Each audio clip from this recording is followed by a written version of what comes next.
from the Justice League versus Godzilla versus Kong crossover. How does DC Godzilla compare against Fractured Sun Hulk? Let's take a look at Superman. We're gonna scale off Superman here. Superman, in a very awesome issue written by Scott Snyder in his Justice League run. What happened was the World Forger created a pocket universe where Superman was left to rot. After being in the dark for a long time, a weak Superman finally managed to build up strength, and in a single bound shattered the planet. Here's Superman punching Godzilla, laying it in, and Godzilla just completely tanked Superman's punches like they were nothing. Superman thought he could use his speed, and even then Godzilla managed to tag him with his tail. Here's Shazam using his lightning. Shazam's lightning, by the way, comes from the DC Universe's Zeus, who is a vastly powerful being. And Godzilla, well, it clearly bothers him. I mean, heck, in this shot it goes through him, but Godzilla recovers very quickly, and very few beings can get hit by Shazam's lightning and just shrug it off like it's nothing.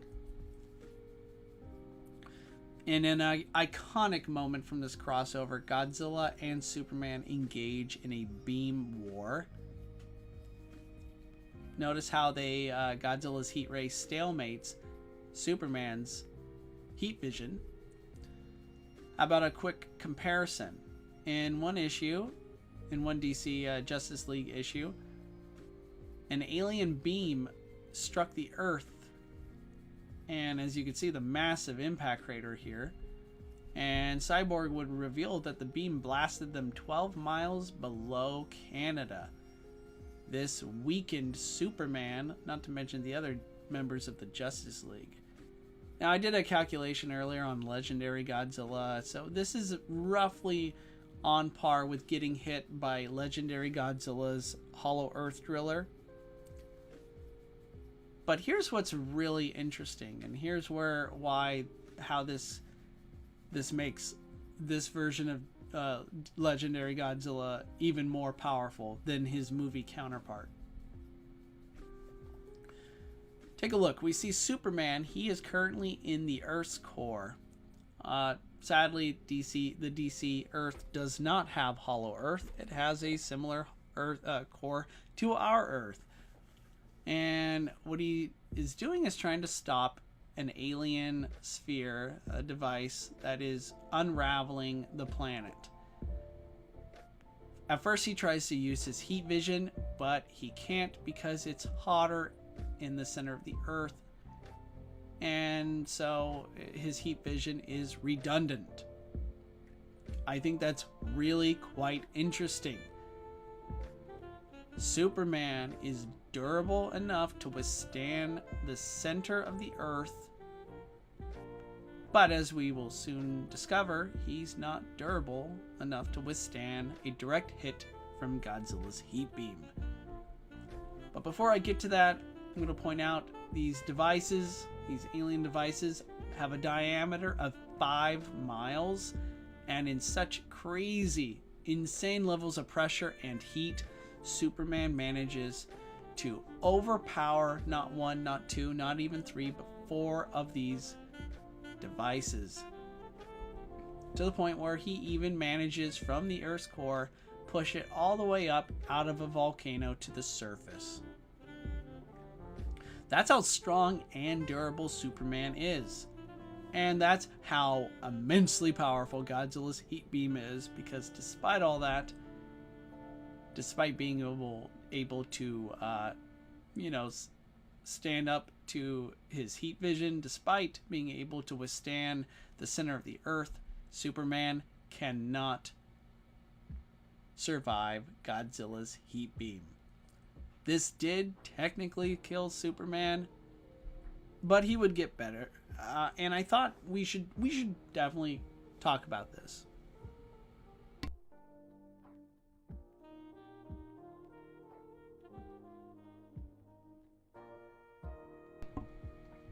let's talk about this. So, Superman, Superman was hit by Godzilla's beam, and yeah, it killed him. I mean, there was no sign that he was still alive. So desperately, they teleported him to the surface of the sun, where he could recharge his cells with solar energy. He was there for a while, but as Lois observed, he was recharged and then some after his miraculous recovery, his return to the land of the living. So this Superman at this point is stronger than he was at the start of this story. But here's a quick comparison. When Superman was lost in that pocket universe the World Forger made for him, he had been there for so long without light that he became kind of like a shriveled, gaunt corpse. Still alive, but he's not looking very good. But as soon as he came across suns, just by being in the near vicinity of light, he immediately started healing and quickly flew through one star, and when he emerged out the other side, he felt better than whole. And I think this, at this point, is comparable to what we just saw with him in the Godzilla crossover. But very soon he immediately starts flying, taking off, and he flies through so many different suns. It's insane. And at this point, I think definitely Godzilla has not fought a Superman at this level yet. This is kind of what happens when, you know, he takes more than a sun dip, though. He becomes like a Superman. I don't know, something like a Super Saiyan. Those that understand the nature of my joke, hopefully you found that amusing. But Superman at this point is insane, and after like getting super amplified by I don't know how many suns, he delivers a punch to the World Forger, who's the brother of the Universe Eater Anti-Monitor. And the resulting punch is felt. It sends ripples through the 6th dimension. This Earth is not the main Earth, by the way. It was created by the World Forger. But Superman's punch not only shatters fragments of the 6th dimension, it also leaves a massive continental-sized crater. So yeah, Superman's pretty OP. He's pretty powerful. And here we see, returning to the Justice League Godzilla crossover, a solar amped Superman goes down, punches Godzilla, and before Godzilla, he shrugged them off like Superman's punches like they were nothing, but here he's, you know, knocked on his back, on his scaly butt here. It's a shame we didn't see a rematch at this point, because Superman kind of needed Godzilla to help clean up Lex Luthor's mess. But yeah, I mean, the fact that Godzilla was able to just take that right hook like it was nothing, get right back up, and he's not that hurt. Again, this is a supercharged Superman. To put things into perspective, is pretty impressive. Now, here's something that's interesting. Superman during this time had in his possession the Dreamstone, and he's going to later use this to send Godzilla and Kong and all the other Titans back to the Monsterverse. But the Dreamstone, it's one of the most powerful artifacts in all of fiction. I mean, I would rank it way higher than even Marvel's Infinity Gauntlet. It's like literally the power source of Dream of the Endless. It's an insane artifact. And so I kind of wonder if, you know, Superman being a good guy, he could have easily stopped Godzilla from the start with it, but he didn't. I thought that that needed mentioning. All right, folks, we're getting near to the end here, so I'm gonna have to kind of begin to speed through. But we've gotten to Hulk here.